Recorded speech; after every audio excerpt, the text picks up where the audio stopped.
السلام علیکم ورحمۃ اللہ وبرکاتہ۔ شیر خان 1 جنوری 1970 کو خیبر پختونخوا کے ضلع صوابی کے گاؤں نواح کلی میں پیدا ہوئے۔ 1994 میں فوج میں کمیشن حاصل کیا۔ جنوری 1998 میں کارگل محاذ پر پوسٹنگ ہوئی۔ وہاں 18,000 فٹ کی بلندی پر گلنری کے مقام پر کرنل شیر خان نے اپنے جوانوں کے ساتھ مل کر 5 چوکیاں بنائیں جو دفاعی نقطہ نظر سے بہت اہم تھی۔ 7 جون 1999 کی رات دشمن کے ایک بریگیڈ فوج یعنی 700 جوانوں اور بھاری اسلحہ کے ساتھ ان چوکیوں پر بھرپور حملہ کر دیا۔ کرنل شیر خان اور ان کے ساتھیوں نے نہایت بہادری اور دلیری سے دشمن کا مقابلہ کیا اور دشمن اپنے 40 فوجیوں کی لاشیں چھوڑ کر پسپا ہو گیا۔ 5 جولائی کی رات بھارتی افواج ہزاروں فوجیوں کے ساتھ کرنل شیر خان کی چوکیوں کو گھیر لیتے ہیں۔ رات بھر گھمسان کی جنگ ہوتی رہی۔ کرنل شیر خان اور ان کے ساتھیوں نے اس شدید حملے کو بھی پسپا کر دیا، لیکن شیر خان زخمی ہو کر شہید ہو گئے۔ شہادت کے وقت بھی ان کی انگلی مشین گن کی لبلبی پر تھی۔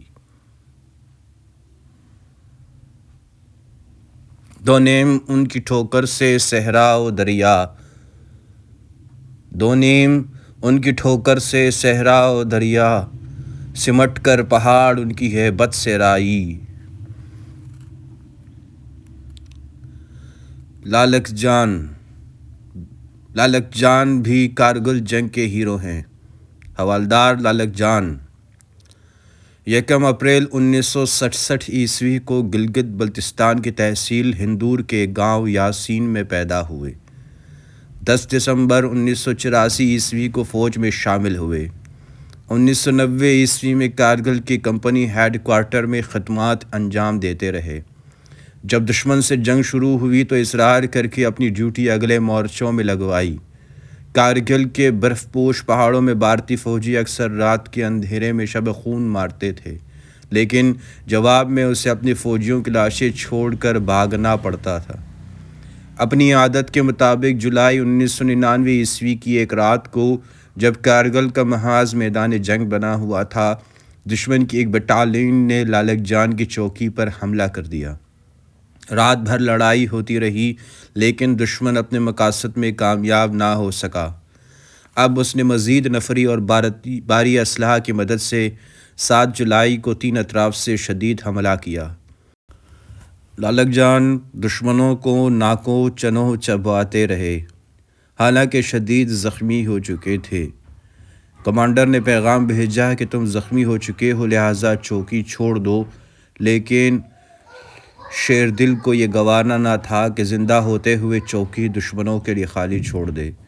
چنانچہ انہوں نے اپنی زندگی کی آخری سانس تک دشمنوں کا مقابلہ کرنے کا فیصلہ کیا، اور پھر کارگل کے برفیلے پہاڑ گواہ ہیں کہ اللہ کے اس سپاہی نے ساتھیوں کی کمک پہنچنے سے پہلے ہی تنے تنہا شجاعت و بہادری کی ایک ناقابل شکست تاریخ رقم کر دی تھی۔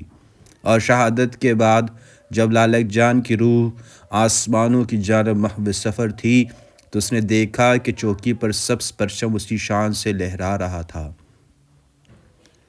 اے رائے حق کے شہیدو وفا کی تصویرو، اے رائے حق کے شہیدو وفا کی تصویرو، تمہیں وطن کی ہوائیں سلام کہتی ہیں۔ اللہم صلی علی محمد وعلی آل محمد کما صلیت علی ابراہیم وعلی آل ابراہیم انک حمید مجید۔ اللہم بارک علی محمد وعلی آل محمد کما بارکت علی ابراہیم وعلی آل ابراہیم انک حمید مجید۔